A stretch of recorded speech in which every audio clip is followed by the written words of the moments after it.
Jesus in Isaiah 44:24, before Abraham was, I am.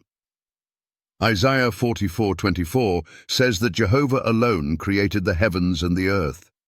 But Jesus made a shocking statement in John 8:58 that directly connects him to the God of Isaiah. When he said, before Abraham was, I am, he was claiming something far greater than most people realize.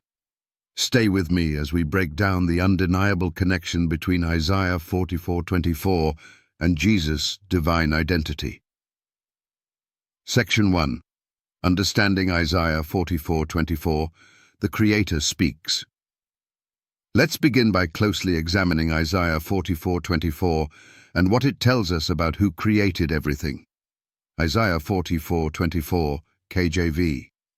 Thus saith the Lord thy Redeemer, and he that formed thee from the womb, I am the Lord that maketh all things, that stretcheth forth the heavens alone, that spreadeth abroad the earth by myself.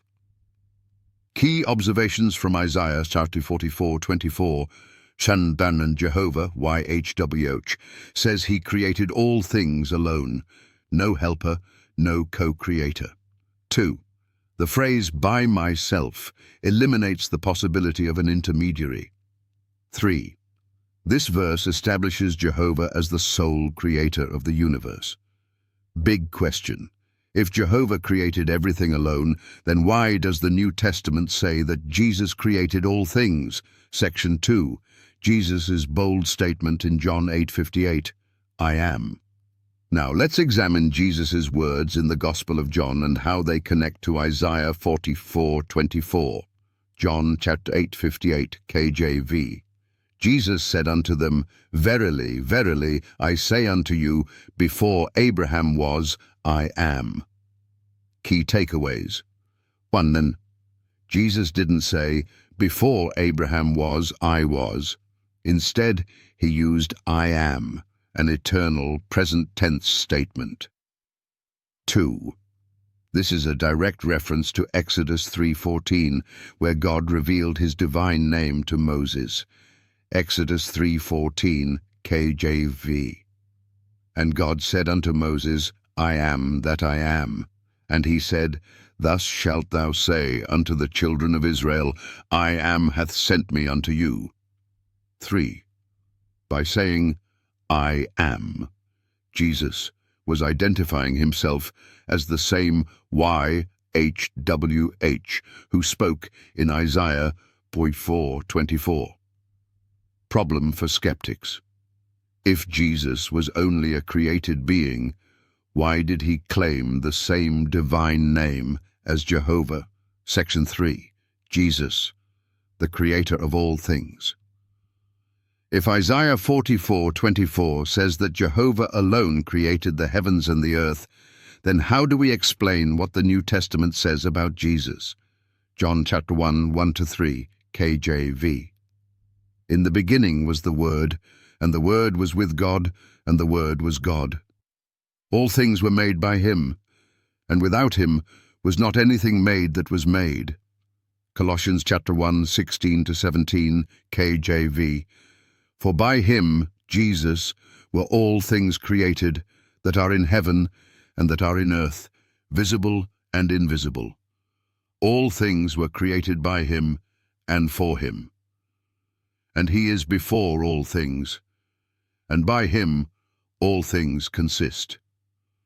Hebrews chapter 1:10, KJV. The Father speaking to the Son. And thou, Lord, in the beginning hast laid the foundation of the earth, and the heavens are the works of thine hands. Key takeaways. 1 John 1:3. Jesus created everything, no exceptions. 2 Colossians 1:16. Jesus created all things, including heaven and earth. 3 Hebrews 1:10. The Father calls Jesus the Creator, directly quoting a passage about YHWH. The only conclusion. If Jehovah alone created all things, Isaiah 44:24, and the New Testament says Jesus created all things, then Jesus must be Jehovah. Section 4. Answering common objections. Objection number 1. Jesus was created first and then helped Jehovah create. Answer. Isaiah 44:24 refutes this by saying Jehovah created alone. If Jesus was just a helper, this verse would be false. Objection number 2. Jesus was just an agent through whom Jehovah created. Answer. Isaiah 44:24 leaves no room for an assistant. If Jesus created all things, John 1:3, then he must be Jehovah himself. Objection number 3. Jesus never claimed to be God. Answer. John 8:58 is an explicit claim to divinity. Jesus used the very name of God, I am. The Jews understood this and tried to stone him for blasphemy. Final challenge and call to action. Now it's your turn. If Jehovah created alone, Isaiah 44:24, how do you explain Jesus being the creator in Colossians 1:16? If Jesus isn't God, why did he say, before Abraham was I am, in John 8:58? How do skeptics reconcile Isaiah 44:24 with John 1:3? Let's discuss in the comments. Like, share, and comment below. Subscribe for more deep biblical studies and truth that exposes deception.